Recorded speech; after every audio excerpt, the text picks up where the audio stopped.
How to fix can't turn on calls on other device and missing calls on other device settings on iPhone.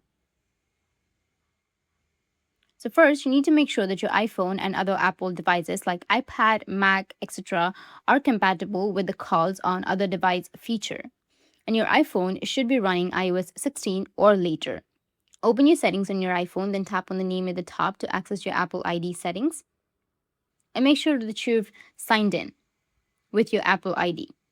Scroll down and then tap on iCloud.